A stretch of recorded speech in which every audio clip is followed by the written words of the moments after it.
Olá, meu povo do nono ano, tudo bem com vocês? Estamos iniciando mais uma aula de sustentabilidade. Olha que legal. Eu sou professora Vanessa, vocês já me conhecem, né? Da Escola Municipal para Aulas Digitais, e eu sempre gosto de dizer, reforçar isso aqui, que estamos em equipe, né? Eu não ando só, eu ando muito bem acompanhada, certo? A gente tem uma galera massa aqui na produção, Vanessa, né? Uma galera muito legal aqui na produção, nos ajudando, dando apoio. E junto comigo também, para deixar essa aula mais acessível, contamos com a presença de Midian, certo? Eu acho que eu acertei, né, o nome dela, fazendo a interpretação de Libras e deixando essa aula mais acessível, né, como eu havia dito. E junto comigo, olha só quem tá. Dá um close nesse professor aí, o Matutinho lindo. Olá, meu povo bonito do nono ano. Estamos aqui novamente de azul, lindo e maravilhoso, cheiroso. E pena que a TV ainda não tem ainda esse recurso. Possa sentir o cheiro do perfume, né, professora Vanessa? Exato. Porque hoje a gente vai trabalhar de um assunto massa chamado Revolução Verde, viu? Então, chega junto, preste atenção que hoje tá show, para variar, né? Para variar. Pois é, né? Eu já tava com saudade do senhor, viu, professor Giorgio? Tava com saudade aqui, nunca mais tinha acompanhado junto comigo aqui nas aulas, né? Então, seja muito bem-vindo também. E a gente vai dar continuidade, certo, a um tema que a gente iniciou na aula anterior, né? Um tema super importante, que vocês também trabalham na geografia. Olha aí as disciplinas, né, se interligando, se conversando, né, dialogando entre si. Mas antes, né, professor Giorgio, antes de a gente começar a se debruçar no tema da aula, eu quero, né, mostrar a vocês que vocês podem interagir com a gente, certo? Vocês podem fazer essa troca aí, a ferramenta, né, as novas tecnologias como ferramenta para a gente diminuir essa distância entre nós, né, da telinha aí. E aí, os QR Codes vão aparecer, feito uma magia aí, ó, na tela de vocês, certo? Para que vocês possam direcionar o seu celular, certo? E baixar o aplicativo do Educa Recife. E o professor Giorgio já tá ligadinho ali no chat, não é isso? Aqui, então. Olha aí, para a gente poder interagir, gente. É muito importante a gente ter essa troca, né? Porque a gente fortalece o nosso conhecimento e a gente sabe, né, que o primeiro passo é a gente saber, né, a gente se informar, conhecimento é poder, né? A gente, né, nós professores, trazemos um pouquinho, facilitamos o conhecimento para vocês e vocês também trazem conhecimento para a gente, né?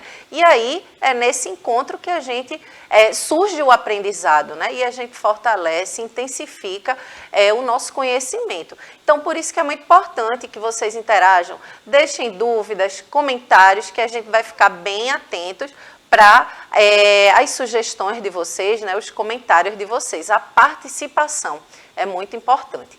Então, vamos lá, sem mais conversa, certo? Vamos começar aqui nossa aula, né, sobre esse tema que eu havia dito, da Revolução Verde. A gente começou com alguns aspectos gerais na aula anterior, né? O que seria, conceituou o que é Revolução Verde, e hoje a gente vai se debruçar um pouquinho mais, né? Entender, falar um pouquinho também do contexto do Brasil, né? A gente viu que esse processo aí de modernização no campo, né, que viria ser essa Revolução Verde, a entrada de maquinários, né, a questão ali dos transgênicos também, a gente vai ver na aula de hoje, veio num processo lá da Segunda Guerra Mundial, né? Após a Segunda Guerra Mundial. E qual era a concepção naquele momento, né?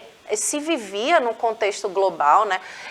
Uma ideia de se reconstruir o mundo, né? A gente sabe os impactos aí do que foi a Segunda Guerra Mundial. Olha a história também aqui chegando junto, dialogando.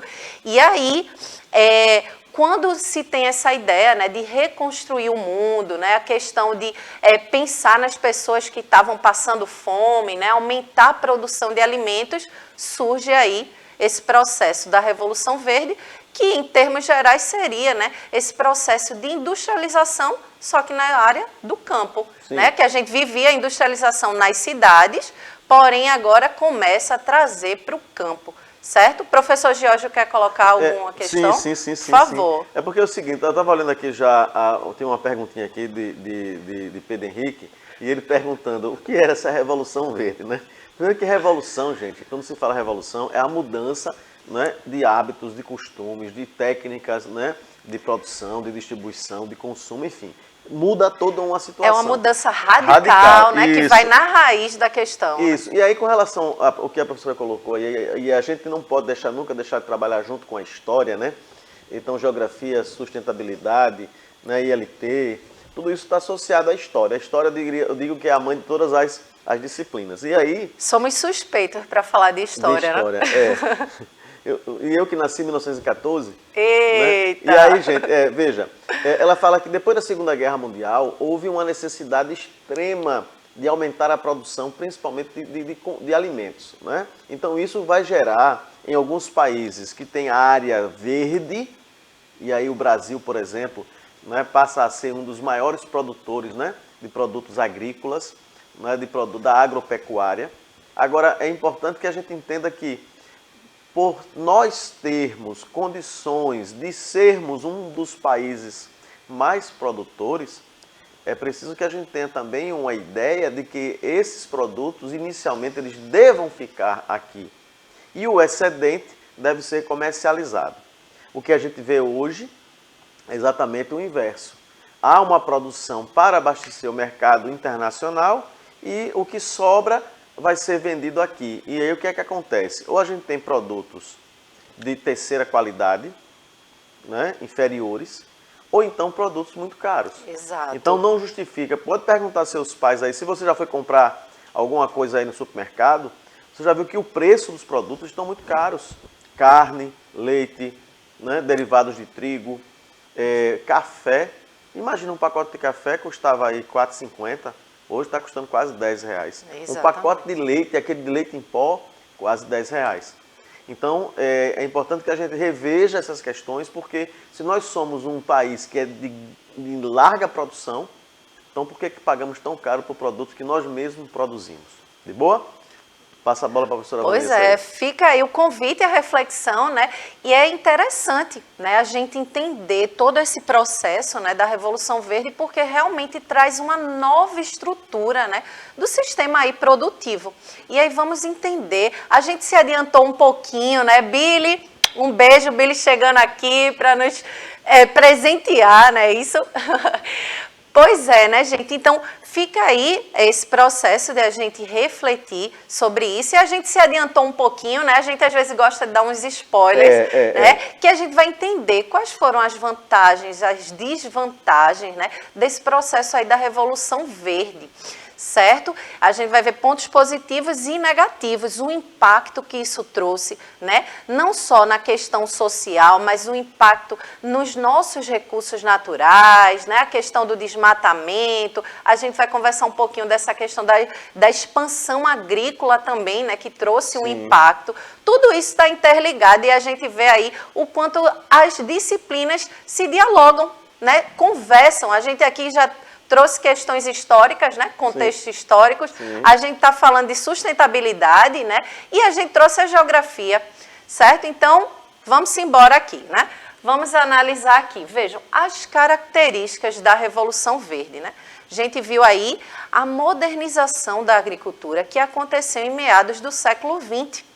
Teve como principal característica a adoção de tecnologias modernas na produção e na criação de animais, porque não só ficou na questão do cultivo, né, das plantas, mas também na pecuária, certo? E quando a gente traz a modernização, a gente pode falar aí da questão dos organismos geneticamente modificados, que é os transgênicos, né, que a gente conhece aí bem falado, os defensivos agrícolas ou agrotóxicos também, né? E o processo das máquinas, que antes, a gente até falou na aula anterior, antes era aquele, né, pequeno agricultor ali com o seu roçado, na sua enxada, na sua pá, agora tiraria esses instrumentos mais rústicos, né, rudimentares, e traria o que, professor Gilson? As máquinas, né?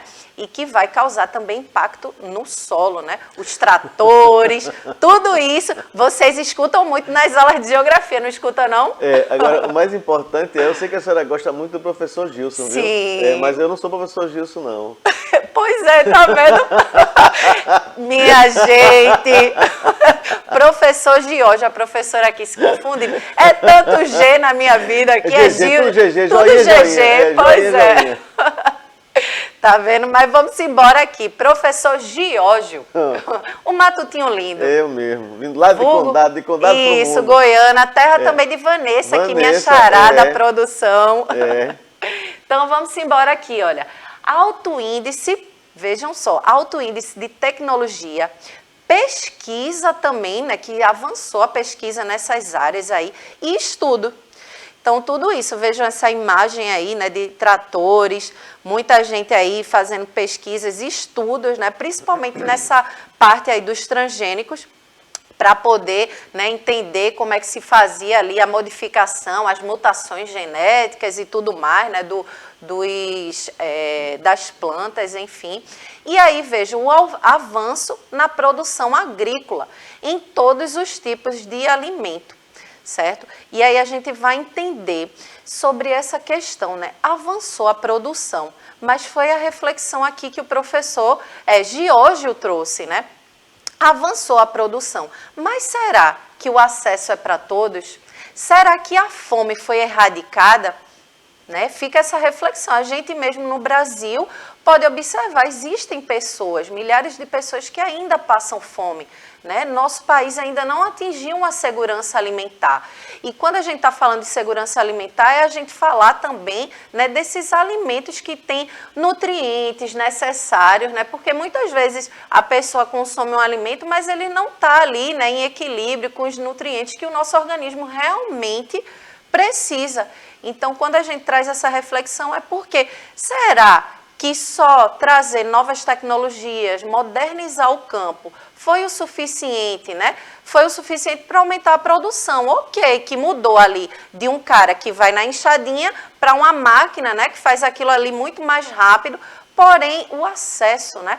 Será que é para todos? Será que todos tiveram acesso? Né? A gente tem que falar aqui da acessibilidade, do acesso a esse alimento, porque muitos desses alimentos não ficam aqui, por exemplo, no nosso país. Eles trabalham com o mercado externo, né, para exportar. Professora, só uma observação.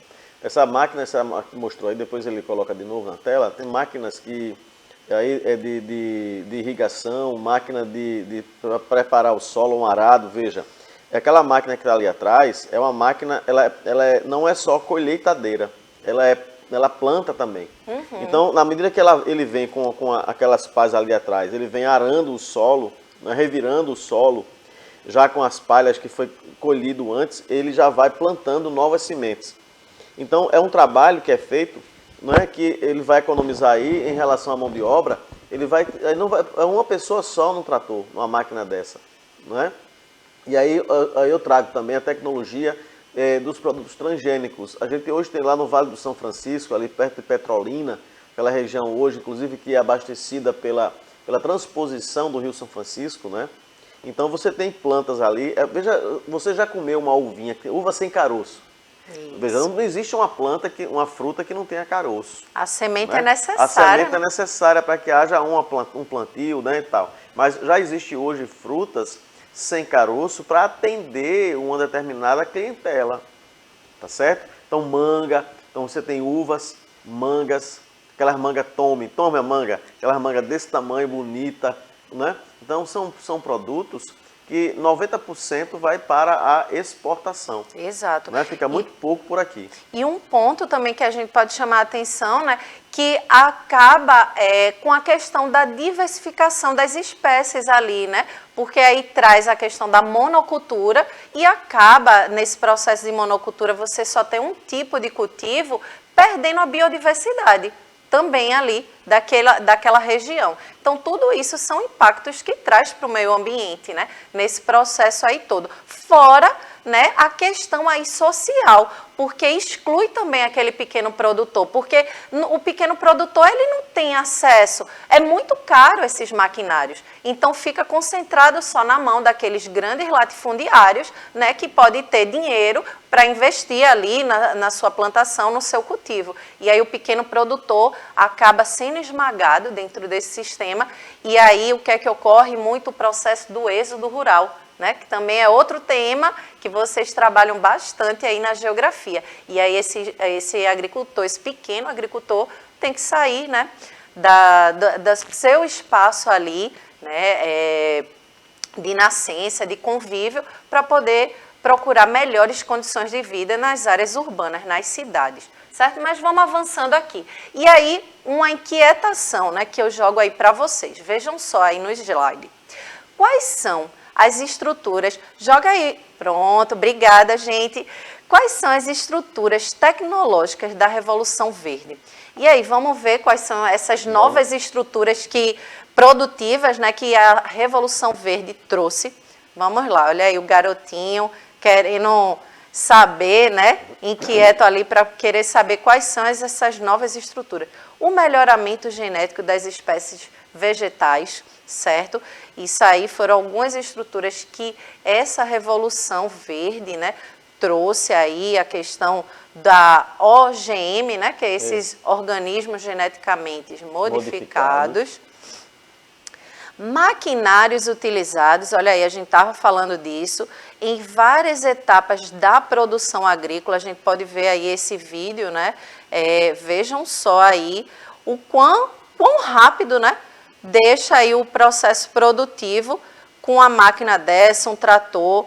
Porém, a gente está vendo uma extensão aí de uma grande monocultura, né, professor Giorgi? Milho. Professor. É interessante, pode até deixar em tela cheia, Vanessinha, porque aí é o seguinte, o que é que a gente vê aí? Um trator, ele está colhendo o milho e a palha do milho já está sendo jogada em cima daquele caminhão lá, certo? Então o milho já cai dentro do trator, certo? A espiga de milho cai dentro do trator e a palha vai para outro caminhão.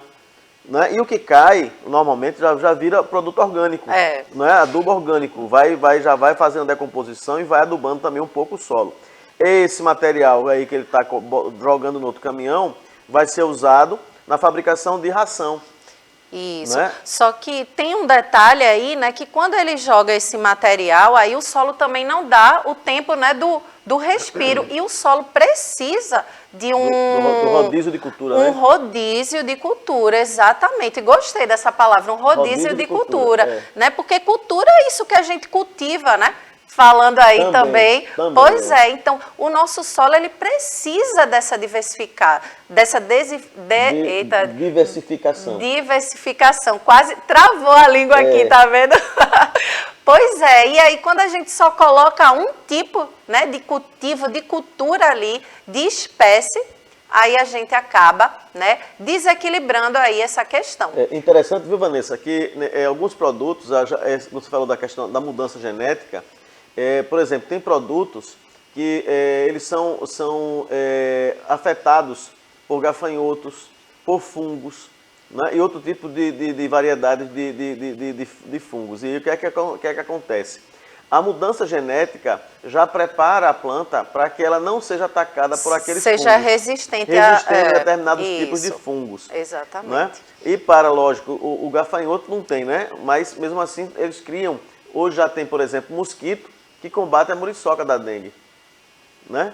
Então há todo um estudo genético que, rapaz, olha, é negócio aqui para 10 aulas a gente falar sobre isso aí. Pois é muita questão aí, né, que a gente pode trabalhar. E ainda tem uma questão que a gente pode refletir, né, trazendo para a perspectiva mais social, econômica, a questão do monopólio, né? Sim. Porque, assim, não são todos que vão ter dinheiro para investir nesses estudos, pesquisa, né? Porque aí precisa de uma dedicação, né? Precisa, entende-se, né, no processo aí dos transgênicos, desses organismos geneticamente modificados, né, eles precisam ter um investimento financeiro. Então, não são todos que vão ter, né, acesso a esse tipo de produtos, né, aí, então acaba também ficando, na mão de poucos, né? A questão aí do monopólio. Mas vamos avançando aqui, ó. Adubos, fertilizantes e defensivos agrícolas ou agrotóxicos, como a gente estava falando no início da aula. E quando a gente traz aí, né, agrotóxicos, o nome já em si já não é muito bom, né? Quando a gente vem com esse... Já foi melhorado, né? O termo agrotóxico, ele já foi uma melhoria do pesticida. Exatamente. Né? Mas o nome já sugere, né, que não é muito bom. Alguma coisa aí pode prejudicar não só ao nosso meio ambiente, como à saúde também humana, né? Quando a gente ingere esse tipo de produto que tem, né, produtos químicos ali envolvendo, a gente sabe que isso não vai trazer melhoria para a nossa saúde, né? Por isso, quando a gente está falando aqui em agriculturas alternativas, agriculturas sustentáveis, são agriculturas que estão preocupadas, né, também com a saúde. É questão de saúde pública, inclusive, né, produtos mais orgânicos, produtos que não precisam desses defensivos agrícolas, né, ou agrotóxicos, certo? Então, vejam aí, empregados no preparo do solo. Vejam aí também, nessa imagem, a gente vendo um caminhão, um trator aí, jogando... Olha... Ele está preparando a terra e adubando, né? Exato. Adubando, jogando adubo. Muitas vezes é para uma correção do solo. Pode ser sódio, pode ser potássio, pode ser outro tipo de mineral, ureia, né? Que é para enriquecer o solo. E aí, depois de um tempo, ele vem com a nova plantação. Por exemplo, sai o milho, entra o trigo, vem a soja. Né? Uma questão também para chamar a atenção sobre a questão dos transgênicos mesmo, né? Voltando um pouquinho. É a questão desses produtos, né, que vão ser modificados geneticamente, eles serem adaptados, né, a outros climas e a outros solos. A soja, por exemplo, né, que dava muito na região sul, né, um clima mais adaptável para aquele cereal, né? A soja é um cereal. Então, se eu vou expandir, né, a produção, né, porque a gente fala da expansão agrícola, aí levo ela para o centro-oeste. O centro-oeste tem um outro tipo de clima, um outro tipo de solo. E como é que eu faço, né, para expandir, aumentar a produção desse produto da soja, né, desse cereal, para sair da região sul para o centro-oeste? Vamos modificá-la, ela geneticamente, para ela ser resistente àquele determinado clima e àquele determinado solo. Então, também tem a ver com isso. Mas vamos seguindo aqui, né? Então, veja aí, a modernização dos sistemas de irrigação, também áreas, né, que tem muita seca, falta de água, e isso aumentou. Foi até uma vantagem, né, que trouxe aí o processo desses maquinários, dessa modernização no campo, né? Porque aí você vê em áreas que são mais secas, poder aumentar esse sistema de irrigação, né? Levar a água de uma forma equilibrada, né? Adequada ali àquele tipo de plantação. Porque Vale do São Francisco, estava falando lá no início. Isso. Né? Hoje, áreas irrigadas, como a gente está vendo nessa imagem aí, mas com plantações de uvas, imagina, uvas lá no sertão. Exato. Né? Olha aí. Uva, manga, tem outros tipos de produtos que são produzidos hoje no Vale do São Francisco. Né? Isso graças à tecnologia, né? A produtos transgênicos, né? Ou geneticamente mudados. Né? Por exemplo, um dia desse estava vendo uma reportagem na Serra da Canastra, ali perto de Minas Gerais, São Paulo, aquela região, né? Do centro-oeste, sudeste. O pessoal está começando a colocar, por exemplo, as olivas para extrair o azeite de oliva. Lá é mais café, né? Então eles estão fazendo uma divisão no mesmo terreno, estão plantando uma variedade de produtos, aproveitando o solo, e uma planta, ela ajuda a outra. Veja que interessante, né? Porque há uma linguagem entre elas, né? Eu costumo dizer isso aqui, porque uma precisa da outra ali. Então, por isso que é importante, quando a gente diz o policultivo, é justamente por isso, porque uma depende da outra ali. Mas vamos seguindo aqui, olha.